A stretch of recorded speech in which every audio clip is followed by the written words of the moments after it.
Israel just killed the man who beat protesters in the streets of Tehran. Gholamreza Soleimani, the Bassage commander. 6 years of mass arrests, violence, and crushing civilian dissent. Targeted at his own tent camp, his deputy killed alongside him. The last name is not a coincidence. The message is deliberate. Iran's most feared internal weapon just lost its trigger finger.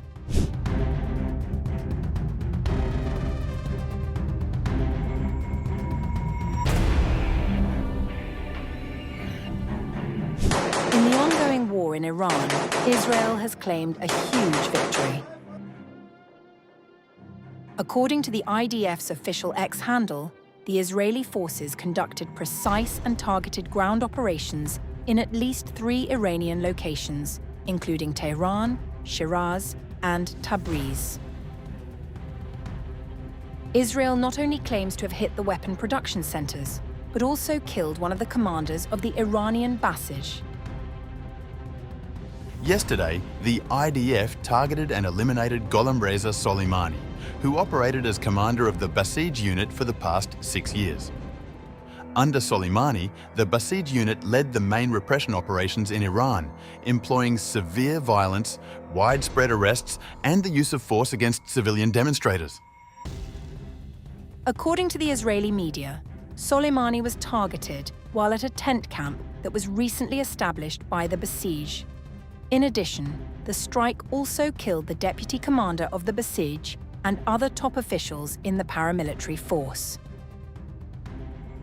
Palestinian leaders Akram al-Ajouri and other resistance officials were also targeted by the IDF in a strike late on March 16th.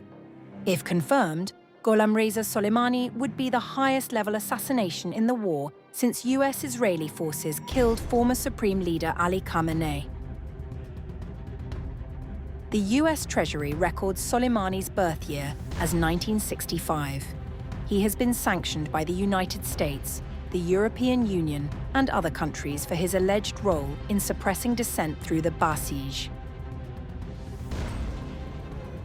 The Bassage is a volunteer paramilitary force under the IRGC, founded after the '79 revolution and tasked with enforcing internal security nationwide.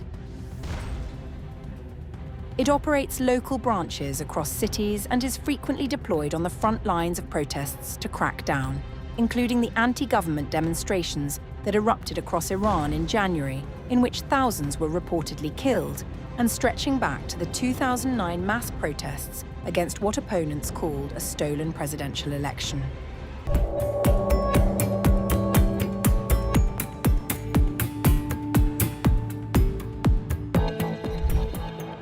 Israeli forces have been targeting members of Iran's Basij paramilitary organization, as well as drone operations and launch capabilities.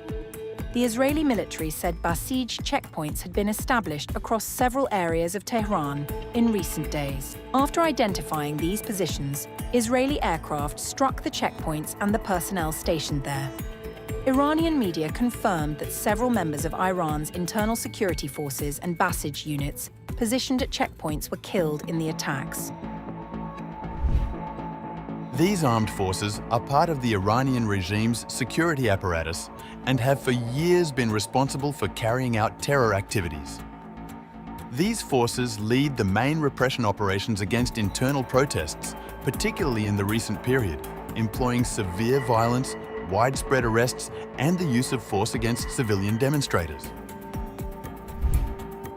The Wall Street Journal, meanwhile, reported that Israel has relied on intelligence provided by Iranian civilians to help identify targets during the attacks.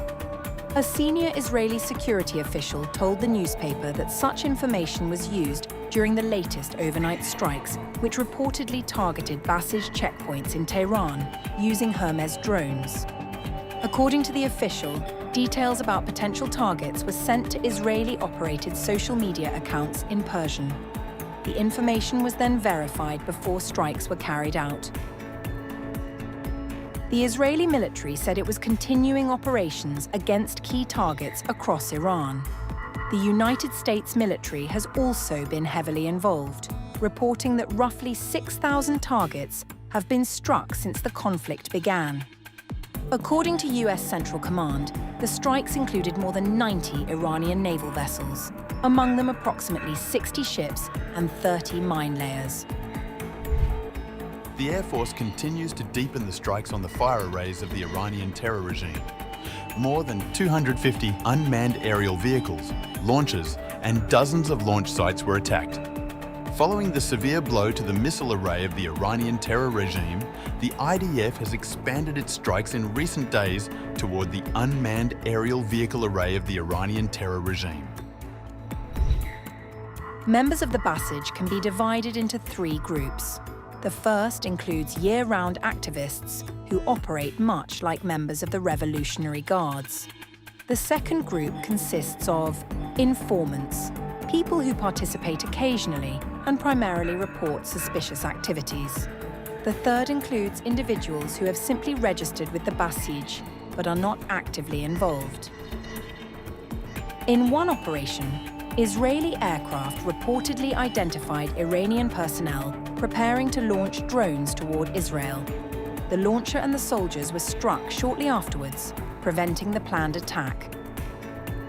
The war has dealt a heavy blow to Iran's senior leadership, but at the local level, the Revolutionary Guards and the Basij forces under their command appear to have remained resilient.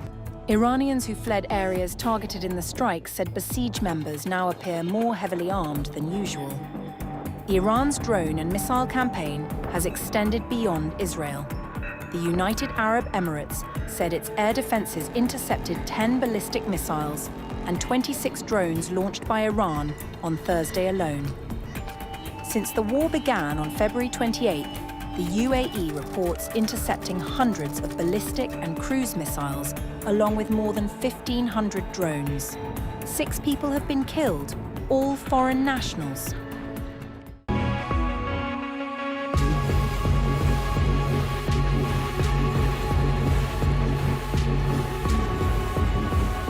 Something is breaking inside Iran's military. Not on the battlefield necessarily, but from within. According to Iran International, informed sources on the ground have painted a picture of an armed force stretched to its limits, running low on supplies and increasingly turning against itself. The most startling detail may be the simplest one.